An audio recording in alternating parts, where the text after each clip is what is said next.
You just clicked a video called The Blob Still Sucks. In the upcoming video, I will be explaining why I think Security Breach's Blob sucks. If for some reason you were expecting something other than that from this video, I don't know what to tell you. It's right there in the title and thumbnail. There is nothing misleading about it whatsoever, so with that out of the way. The Blob still sucks, and I still hate it. Upon completing nearly all of the side objectives in Five Nights at Freddy's Security Breach, the player is rewarded with the Afton ending, and I'll be honest, it really is exciting the first time you do it. Upon traveling down into the FNAF 6 location beneath the Mega Pizzaplex, we pass a nondescript pile of garbage, including some old animatronics. If you try to pass through this area outside of Glamrock Freddy, you'll actually be jump scared by this blob, which is honestly really annoying because you have to do the whole generator sequence again, but whatever. After falling through the floor, Gregory and Freddy encounter a once again revived William Afton, this time as Burn Trap. We purify him with the flames of retribution, and the Pizzaplex explodes as Gregory and Freddy escape. I don't know why it explodes, but I mean, it's cool. It's my favorite ending, and most fans presume that it will be established as canon in subsequent FNAF entries. This seems especially true in light of the upcoming Ruin DLC, which shows a Pizzaplex that looks thoroughly exploded, just like in the Afton ending. The problem is that in addition to Burn Trap and the rest of the Glamrock animatronics, the player must go up against the aforementioned Blob, a tangled mess of wires and classic FNAF animatronics.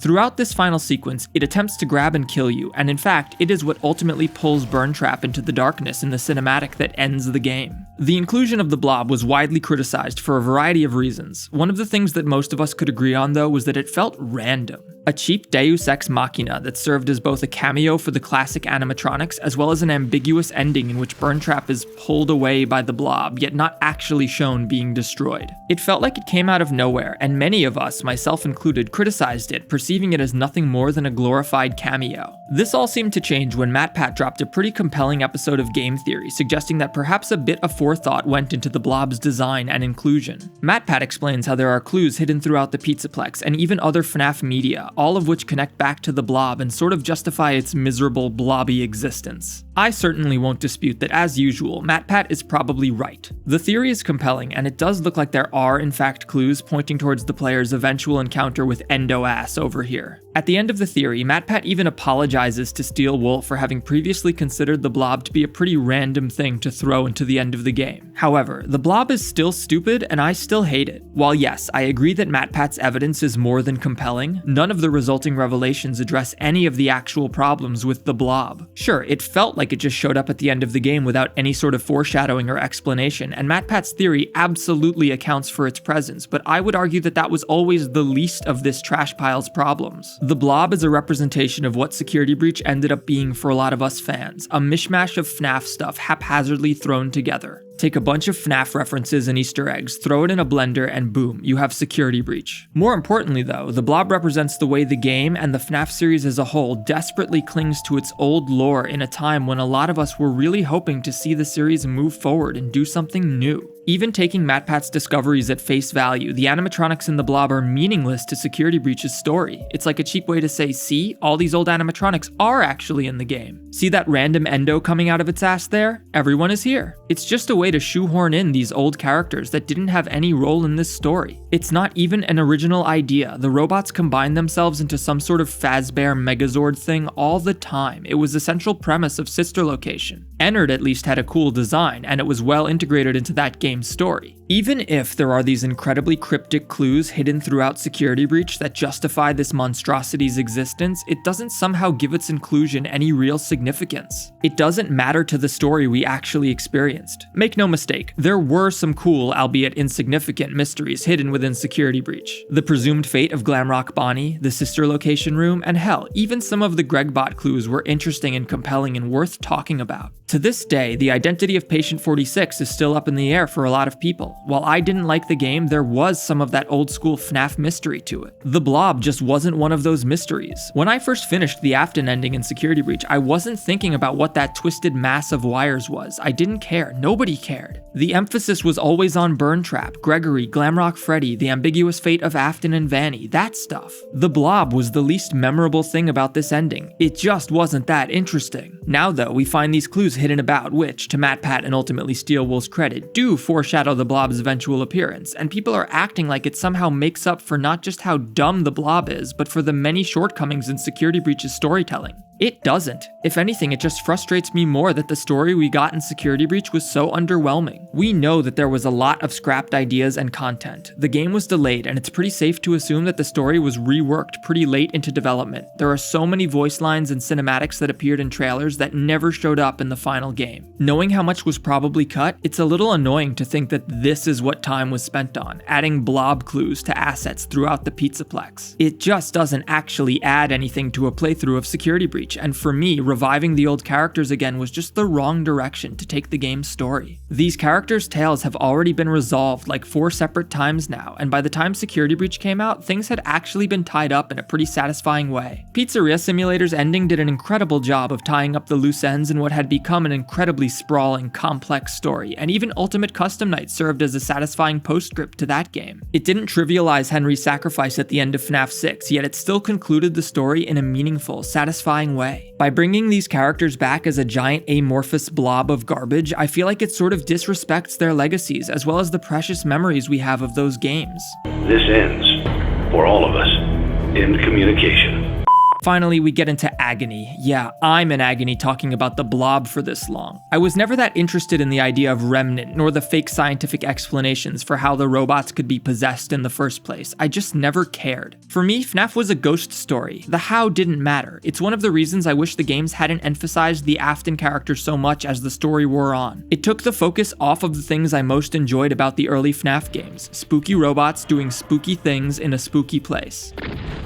Now though, we have Remnant, which is like soul juice, but we also have Agony, which is like angry soul juice, and it's why the blob is all blobby and angry or whatever. I don't know, I don't care. This was never what got me interested in FNAF in the first place. This kind of stuff wasn't important to the lore in the early games, and they were still fantastic. The blob is dumb, not just because of its perceived lore insignificance, but because it's just not what a lot of us who enjoy the FNAF games want from them, and it's especially not what I was hoping for from Security Breach's story. Ultimately, there are 2 ways that things can go. On one hand, if the blob ends up being a really significant part of the lore, then we're left with this critical character whose very identity necessitates deciphering a bunch of extremely vague, subtle clues that even certifiable genius MatPat took months to find. This is my biggest problem with Security Breach's storytelling. The Glamrock Bonnie mystery is one of the best examples of it. Make no mistake, as I mentioned before, this is actually one of the better, more satisfying mysteries in the game. The gist is that Glamrock Bonnie is absent throughout Security Breach, having been replaced by Monty Gator sometime prior to the events of the game. Upon deciphering a series of clues, we learn that the last place Bonnie was seen was in Monty Golf, and considering Monty's propensity for envy, it's speculated that he murdered Bonnie in cold blood. It's also speculated that Vanny may have been manipulating these events from behind the scenes, as there's evidence indicating that the Burn Trap endoskeleton was originally Glamrock Bonnie's. Specifically, we can see that Burn Trap has the same enhanced claw that Bonnie would have had in order to play the bass, and plus he's also a bunny, like Bonnie. See? So, okay, cool, but does it really matter? Was anyone really that curious as to where the bunny robot Vanny used to build Burn Trap came from? This is the Mega Pizzaplex. There are hundreds of endoskeletons lying all over the place. They could have just as easily removed all these clues from the game while keeping the Afton ending just the way it is, and nobody would have cared. Nobody was asking, where did they get the bunny suit for Burn Trap? It just isn't a question worth asking. People were incredibly curious as to what had happened to Bonnie, sure, but at the end of this whole mystery, we're left with Bonnie was probably destroyed by Monty and then used to make Burn Trap.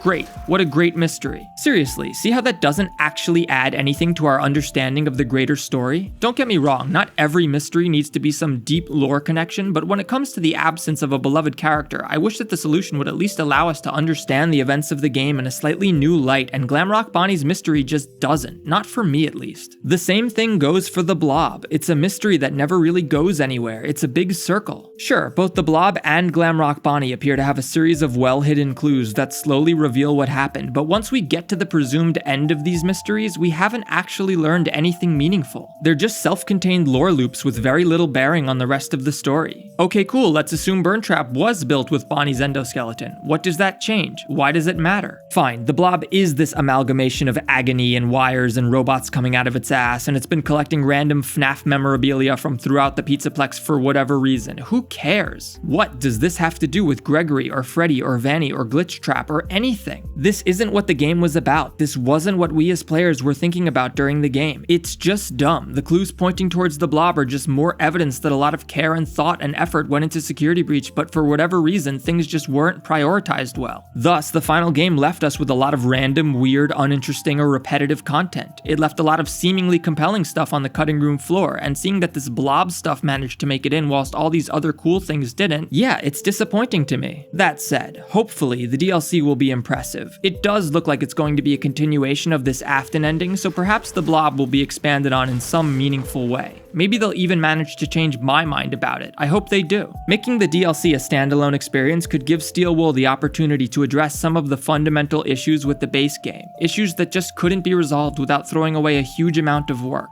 Hopefully, Ruin will be a self-contained experience that plays to Security Breach's strengths and leaves some of its shortcomings behind. I just hope they don't get into the Agony and Remnant and the other fake science stuff. While yes, that is where FNAF's lore is at right now, to me it feels like a contrived way to continually reintroduce the old iconic characters over and over again in slightly altered forms. That's just not what I wanted from Security Breach, and I'm personally hoping that going forward they don't take this approach with FNAF's story anymore. But hey, that's just an opinion. A game opinion. Thanks for watching.